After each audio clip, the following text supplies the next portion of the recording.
প্রশ্ন হলো, নবুয়তের পূর্বে রাসূল আকরাম সাল্লাল্লাহু আলাইহি সাল্লাম কোন ধর্ম পালন করতেন? গুরুত্বপূর্ণ প্রশ্ন। নবুয়তের পূর্বে আমাদের প্রিয় নবী সাল্লাল্লাহু আলাইহি সাল্লামের ধর্ম কি ছিল? যদি বলেন যে কোনো ধর্মে অনুসরণ করতেন না, তাহলে নাউজুবিল্লাহ উনি কি ধর্মহীন ছিলেন নাকি? উনি নবী হয়েছেন কত বছর বয়সে? 40 বছর বয়সে। তাহলে 40 বছর বয়স মানে তো জীবনের মূল টাইমটা প্রায়। তো এই 40 বছর পর্যন্ত উনি নিজে তো নবীই ছিলেন না, উনি নবী হয়েছেন তারপরে। তাহলে 40 বছর পর্যন্ত নবী হওয়ার আগে তার ধর্ম কি ছিল? তুমি মাওলানা হতে পারো, মুহাদ্দিস হতে পারো, মুফতি হতে পারো, তুমি যুগ জামানার নিজেকে হাদিউল উম্মাহ মনে করতে পারো, তবে মনে রেখো যে বা যাহারা এরকমের বক্তব্য দিয়ে আল্লাহর হাবিবের শান আর মানকে ছোট করার পায়তারা করছো, নিশ্চিত আমরা বলতে পারি তোমরা ইসলামের চূড়ান্ত সিদ্ধান্ত অনুযায়ী পূর্ণাঙ্গ কামেল ইসলামকে বোঝো নাই। ঠিক কিনা বলো মুসলমান? আল্লাহ পাকের হাবিবের কোনো অংশ বাদ দেওয়া যাবে না। আনুষ্ঠানিকভাবে 40-এর পরে তার নবুয়ত প্রকাশ ঘটেছে, কিন্তু মুহাম্মদ সাল্লাল্লাহু আলাইহি ওয়াসাল্লাম নবী ছিলেন আদম পৃথিবীতে আসার 14,000 বছর আগে। যখন আদম দেহ আর রূহ থেকে আলাদা ছিলেন, সেই সময় থেকে আল্লাহ পাকের হাবিব বলছেন আমি আল্লাহর কাছে নবী। বলেন সুবহানাল্লাহ। আল্লাহ পাকের হাবিব 40-এ ওহী পাওয়ার আগেই তো তিনি নামাজ পড়তেন। সুবহানাল্লাহ বলবেন না? 40-এর আগেই তিনি দান সদকা করতেন। যখন কাবা বাইতুল্লাহকে সংস্কার করা হচ্ছিল, সেই সময় কাবা বাইতুল্লাহ সংস্কারের সময় আল্লাহ পাকের হাবিব মুহাম্মদ সাল্লাল্লাহু আলাইহি ওয়াসাল্লাম তিনিও নাবালক বাচ্চা মানুষ, তিনিও তার চাচাদের সাথে কাজ করতে গিয়েছিলেন। তো তার চাচা বলেছিলেন, বাবা তুমি যে পাথরগুলি মাথায় নিবা তোমার তো কষ্ট হবে, তুমি তোমার পরনের লঙ্গিটা খুলে তারপর ঘাড়ে দিয়ে তারপর পাথর বহন করো।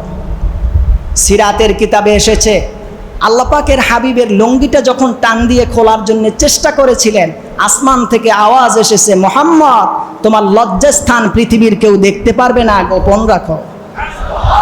কি সুবহানাল্লাহ বললেন আপনারা? আল্লাহ পাকের হাবিবের কোনো অংশ বাদ দেওয়া যাবে না। আনুষ্ঠানিকভাবে 40-এর পরে তার নবুয়ত প্রকাশ ঘটেছে, কিন্তু মুহাম্মদ সাল্লাল্লাহু আলাইহি ওয়াসাল্লাম নবী ছিলেন আদম পৃথিবীতে আসার 14,000 বছর আগে। যখন আদম দেহ আর রূহ থেকে আলাদা ছিলেন, সেই সময় থেকে আল্লাহ পাকের হাবিব বলছেন আমি আল্লাহর কাছে নবী। বলেন সুবহানাল্লাহ। ফাউল কোথাকার, ভয় লাগে না?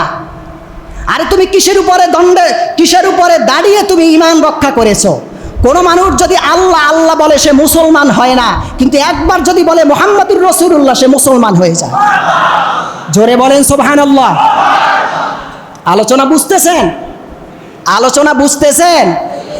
কোনো মানুষ যদি আল্লাহ আল্লাহ বলে কিয়ামত পর্যন্ত সে মুসলমান হবে না, কিন্তু একবার যদি বলে মুহাম্মাদুর রাসূলুল্লাহ সে মুসলমান হয়ে যাবে। এখন বলতে পারেন হুজুর এটা কেমন কথা? এটা কি আপনার মন মতন? না ভাই, আমার মন মতন কথা না। আবু জেহেল আল্লাহ স্বীকার করতো কিনা?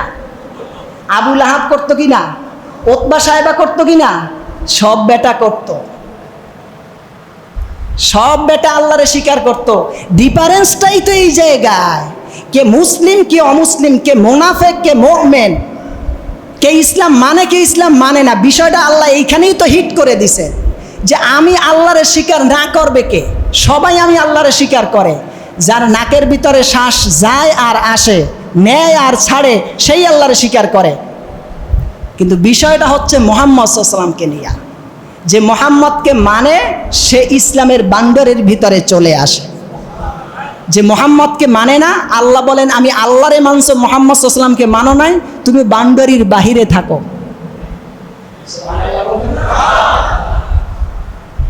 আমার প্রিয় ভাইয়েরা, এই জন্য আল্লাহ পাকের হাবিবের শান এটা এত ক্রিটিক্যাল বিষয় যে এই জায়গায় কথা বলতে হলে খুব ভয়ের ব্যাপার আছে।